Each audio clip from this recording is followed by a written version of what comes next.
erga nyaatee haa nyaatu naan jedhanii. Badinke baay'ate loojati teessa kunaa miidhee siidha burraa jedhee waa hunda garaatti qabadhee. Ani maqaan koo Esidiin jedhama. Kanan dhaladheetti guddadhes godina Shawaa Lixaa keessaa. Umriin koo barnootaaf yeroo qaqqabu maatiin kiyyaa gara mana barnootaatti na erganii hanga kutaa 10ffaatti baradheera. Haa ta'utii garuu firiin maatirikii kutaa 10ffaa waan naaf hin dhufneef carraa lammaffaa yaaluuf gara biyya hambaa Dubaay deemuu filannoon godhadhe. Akka yaades yeroo gabaabaa keessatti naaf milkaa'ee maatii fi obboloota koo nagaatti dhaammadheen imala koo gara Dubaayitti raawwadhe. Rabbiif haa galatuutii haalli imala koos baay'ee gaarii ture. Manni na qaqqabe maadaamiin bira nagee haga kanaatti kan nama rakkistu miti. Haa ta'utii garuu hanga mana namaa mana ormaa jireenya biyya hambaa ta'etti rakkoon dubartii qunnamu tokko lama jedhamee dubbatamee kan dhaabbatu miti. Wantoonni obboloota koo qunnaman anaanis qunnamaniiru. Yeroon biyya hambaa kana keessa jiru dargaggeessa tokko waliin wal bareera. Maqaan isaallee Daa jedhama. Dhaloonnii fi gandisaa naannoo maatii kooti. Erga wal barree jaalala keessa seennee wal yaaduu wal hawwuu fi daandii jaalalaa fageenyaan darbamu keessaa waliin qaqqaammachaa dabarre. Sadarkaan keenyi yeroo gaa'ilaarra yeroo ga'u anis isaaf ta'uu kiyya yeroo mirkaneeffadhu innillee ana qofaa barbaadu isaa yeroo mirkaneeffatu yeroo turtii waggaa 2 biyya hambaa kan ture booda gara biyyaa galeen maatii kiyyatti jaarsa ergatee maatiin kiyyallee fedha koo gaafatanii anis tola jechuu kiyya yeroo beekan jaarsa kabajaan dhufe kabajaan deebisanii yeroon gaa'ilaa gaarii anaaf isaaf ta'ee haadha manaaf abbaa manaa taanee mana tokko keessa waliin gallee jiraachuu ni jalqabna.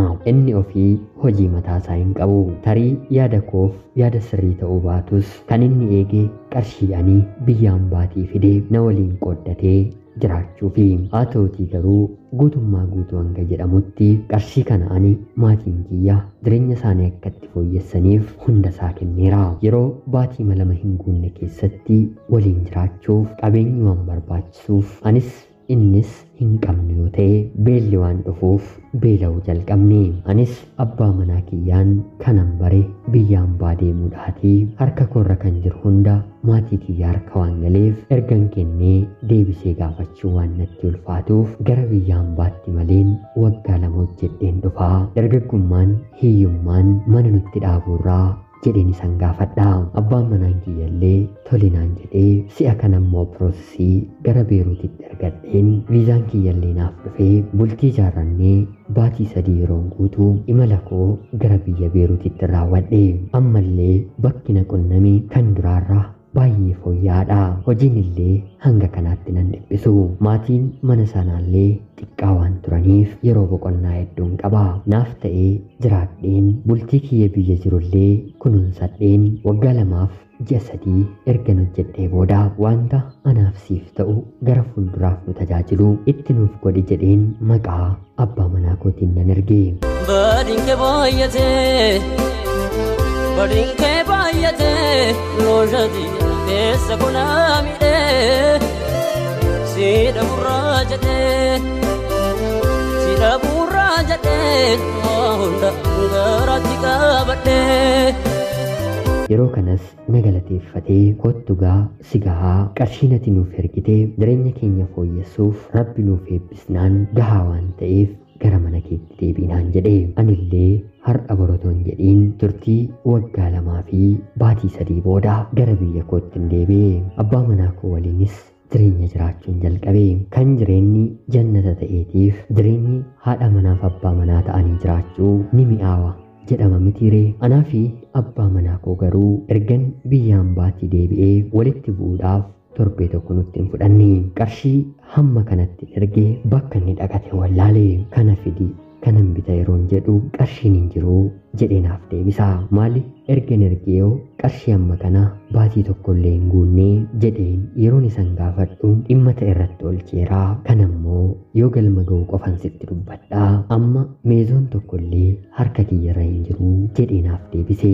Yaa obboloota koo otoo isin ta'ee hamma kana ifaajjanii yeroo baatii tokko hin guunne keessatti abbaan manaan keessan qarshii waggaa 2-3 hojjettan hin jiru xumureeraa haajatti baheeraa jedhee isiniif deebisee deebii maalii laattuuf wantan godhu dhabeen haadhaaf abbaa kiyyatti illee osoo hin dubbatiin maatiin bira hojjechaa jiruutiin waraqaa naaf haaromsaa deebi'een dalagaa nama biraa hin galfatiinaa jedhee isaan eeyyamsiiseen yeroo baatii tokko hin guunne keessatti eeyyama abbaa manaa kootiin deebi'een gara biyya hambaatti malee baatii jaas ergan hojjedhee booda qarshiin hojjedhee qarshii 56 imaanaadhaan mana nuuf ijaare jedheen kanan dura nyaatamee na barsiisuu didee hadaraa jedheen ammas abbaa manaa kiyyatti ergee tole jedhees qarshii sanaan lafa bitee turtii ji'oota muraasa booddee ammas maal gootee lafa keenya irratti mana nuuf jalqabde moo jedheen isa gaafaa. Yeroo kanatti inni lafa maalii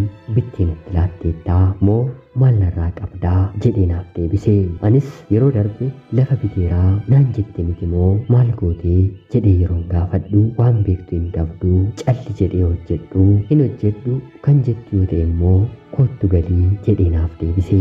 Anis maaliif akkana naan jettaa wal mari'annee manaan bahee miti waadaan waliif gallee hanga kanaatti jedheen yeroon isan gaafadhu ani dhimma sirraan qabu jiruu koo anumatu beekaa jedheenaaf deebise.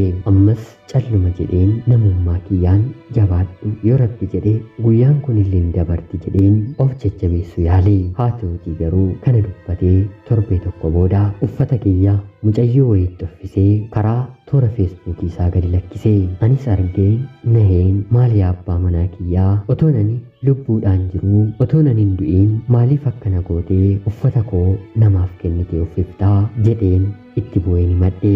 Abbaan manaa kiyyas maal si dhibee qarshii kiyyaan hin bitee maalirraa qabdaa jedhee bilook na godhe. Waa hundasaa rabbitti kenneen sammuu koof boqonnaa sobaa barbaachachuun ka'e.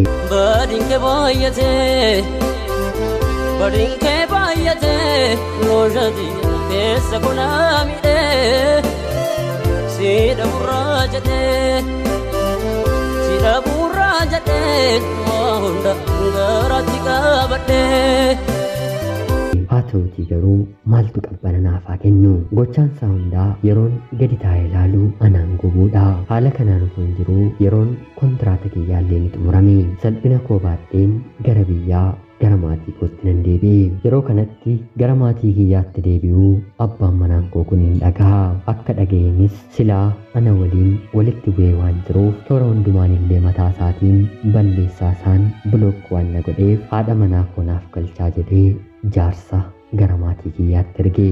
Maatiin kiyyaas safuu hawaasummaa waan sodaataniif yaa mucaa keenyaa deemii abbaa manaa kee waliin ijibbaata godhii ijibbaata jiraadhu jedhanii na gorsanii. Anis toleeshin hangala. Haa ta'utii garuu qabeenyan waggaa amma kana hojjedhe maalirra akka jiru maalirra akka oolchee naafaa dubbatuu naa gaafadhaa jedheen isaanitti hime. Maatiin koo fi jaarsillee ni gaafatu. Sodaa tokko malee nyaadhee fixeeraa qarshiin kan jedhame homtuu na bira hin jiru jedhee jaarsa biratti naa deebise. Erga kanaas maatiin kiyyaa erga nyaatee haa nyaatu yaa mucaa koo dhiisii galii abbaa manaa kee waliin jiraadhu qabeenyi walii galtanii kan hojjettanii yoo ta'e yeroo isaa eeggatee ni dhufaa jedhanii gara abbaa manaa kootti na galchanii. Yeroo sanatti ani boqonnaadhaaf baatii tokko qofa maatii kiyya bira kanan dhufe. Yeroo naafte torbee 2 ergan bira jiraadhee booda waggaa tokko qofa hojjedheen deebi'aa jedheen isa biraa deemeen Beerutitti malee. Amma kunoo yeroo waggaa kiyyaa xumuramuuf baatii 2 qofaatu naafaa. Haa ta'utii garuu amalli isaan jijjiiramne. Qarshii fixeeroonni jedhu malee kanarra oolche yeroo naan jedhu hin dhaga'u. Yeroo walitti buunu siin tasan si fuudhe malee gita koo mitii nan madaaltu naan jedha. Waan kun yoomuu garaa koo keessa jira. Jalqaba ofii na kadhatee na rakkisee sadarkaa kanarra na geessisee erga kana immoo nan madaaltu jechuunsaa yaa firoottan koo maali deebi'een nama kana waliin jiraachuun baay'ee natti ulfaateera. Meesin immoo guyyaan galumsa koorree waan geesseef yaada keessan naaf qodaa. Ana obboleettii keessan SD Beerut irraa ulfaadhaa nagaatti galatooma.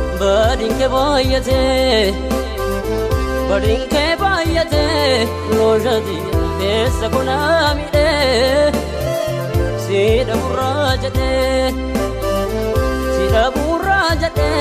waa hunda garaatti qabadhee.